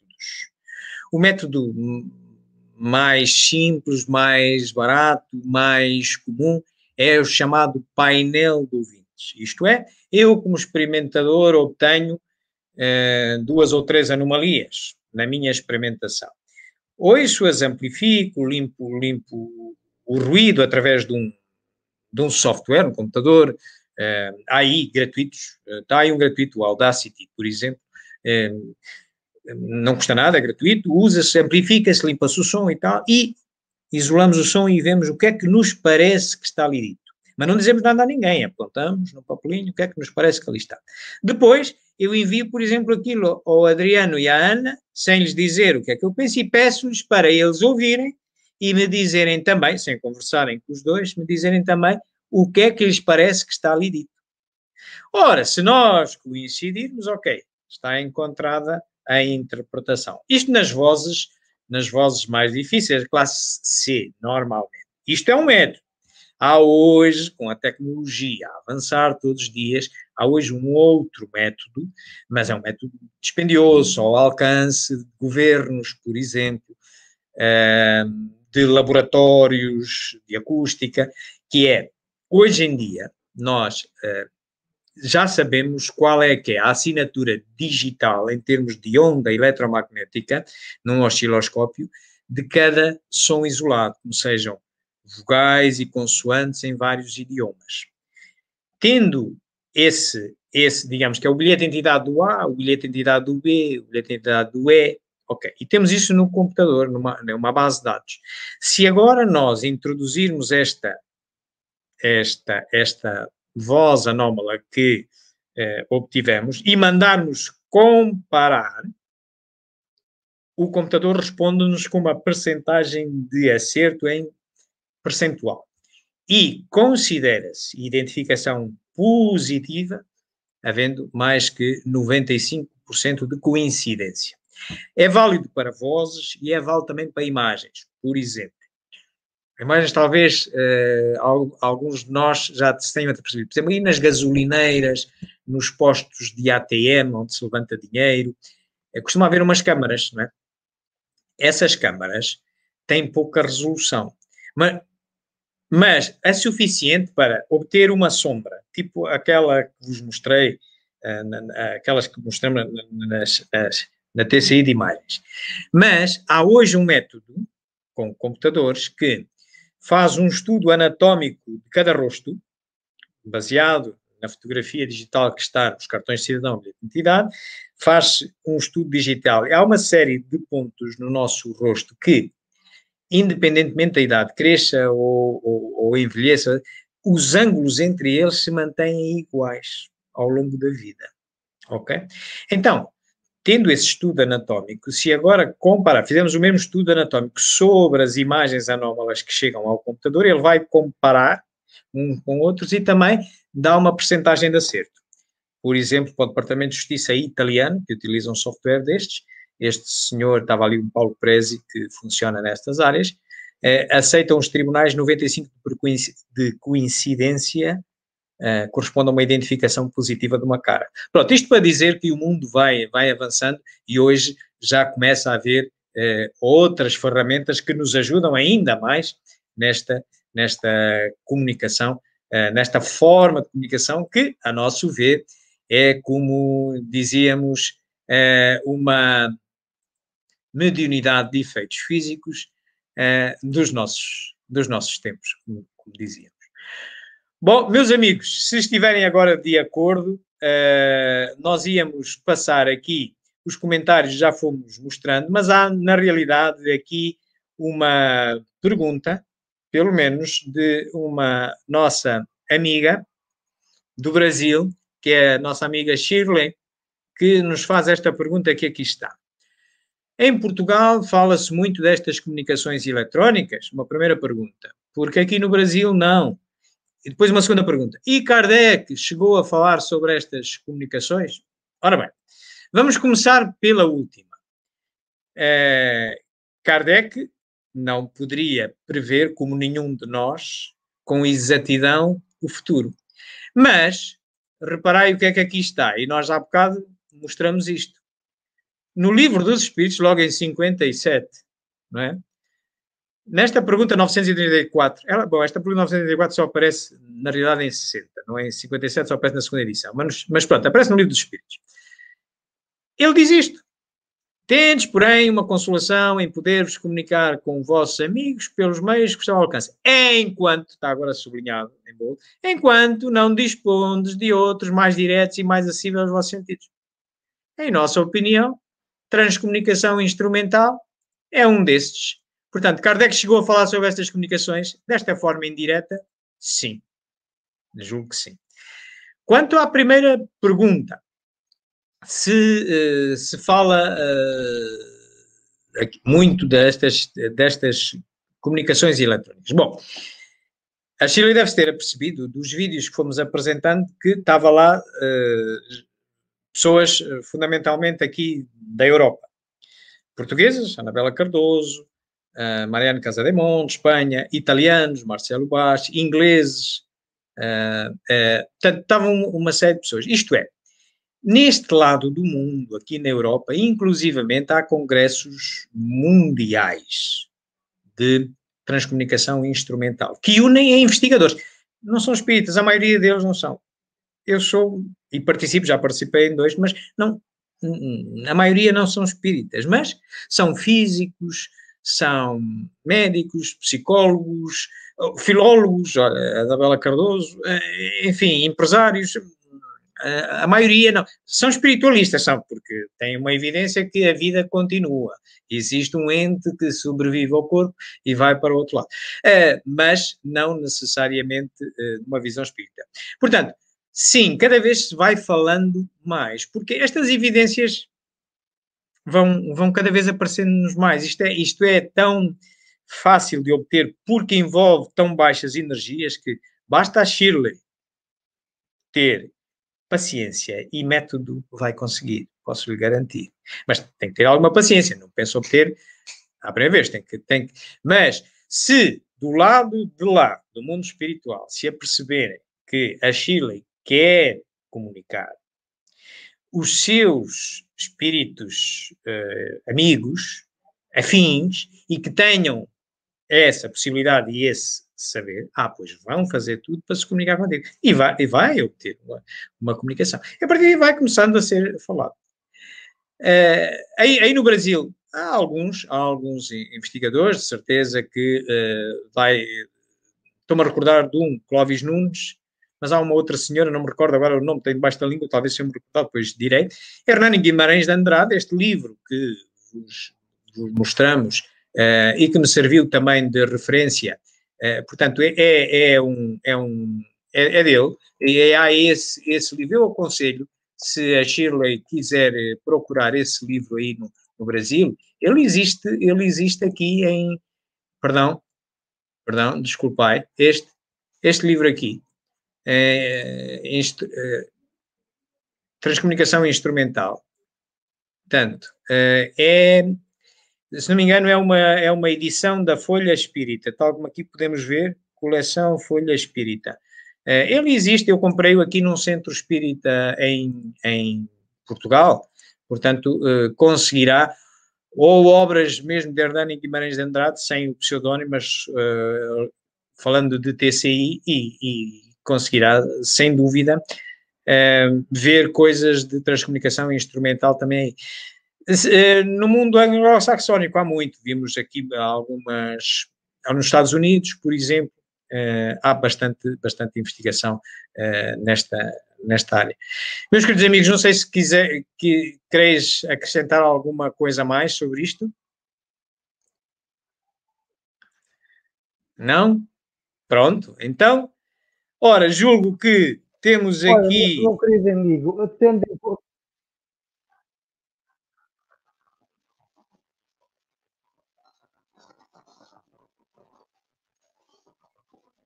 Querido amigo, tendo em conta já o adiantado da hora, não sei se a Ana quer fazer mais alguma pergunta, mas eu estava a pensar a terminarmos precisamente este convívio e esta palestra que terá sido do agrado de todos. Pelo menos por aquilo que me foi dado ver, eu fui aqui vendo as mensagens que foram chegando, e as pessoas, pelo menos, pareceram que todas tiveram com muito interesse a ver precisamente e a ouvir esta palestra. Se a Ana não quiser dizer mais nada, damos por fim desta palestra e iria convidar depois então a Ana a fazer a prece de encerramento. Penso que está tudo dito, e também realmente em relação ao tempo, para também não cansarmos aqueles que nos estão a ver desde o primeiro momento, vamos então serenar um pouquinho, mexer-nos talvez na cadeira, porque realmente estamos sentados já há muito tempo, e tentar respirar, absorver todo este conhecimento e estas certezas que nos dão alento e consolo. Então, assim, agradeço a oportunidade de ter estado aqui mais uma vez e vamos com serenidade fazer uma pequena prece para que todos nos possamos unir em pensamento. Então, amigos, depois desta oportunidade que nos foi dada, de podermos compreender um pouco melhor quem somos, para onde estamos e para onde vamos, vamos agradecer a todos aqueles que de alguma forma contribuem a cada momento para que nos intuam e intuem para a nossa reforma íntima. Para aqueles que nos auxiliam, protegem e amparam abnegadamente, dão o seu melhor para que nós também possamos estar melhor, possamos estar bem.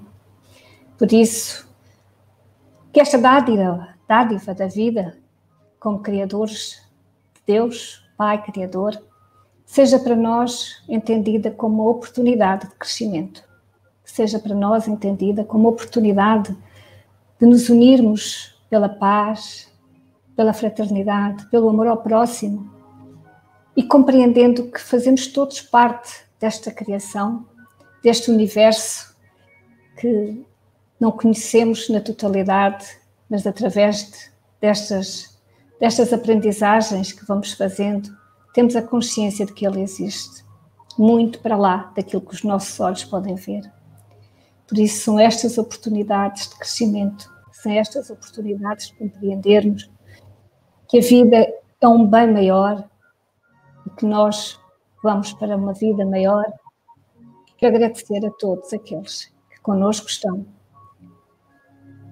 que nos protegem e amparam e que nos dão o alento para continuar. Por isso, a todos aqueles que fazem parte do nosso dia-a-dia, a todos aqueles que de alguma forma não vemos, mas que sabemos que estão connosco, e a Jesus, nosso Mestre, Irmão Maior, nos possa abraçar e envolver num carinho e na compaixão que tem para com todos. E neste abraço quero incluir todos aqueles que estão nos hospitais, todos aqueles que estão nas cadeias, todos aqueles que sofrem, todos aqueles que infelizmente ainda não têm o porquê da sua vida e se sentem revoltados. Para eles peço uma maior ajuda, uma maior compreensão, um maior carinho.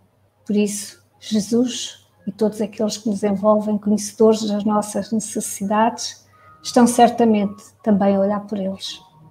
Por isso, saibamos ser merecedores de tudo aquilo que temos, não só material, mas também como seres espirituais que somos. A todos, o nosso muito, muito obrigada.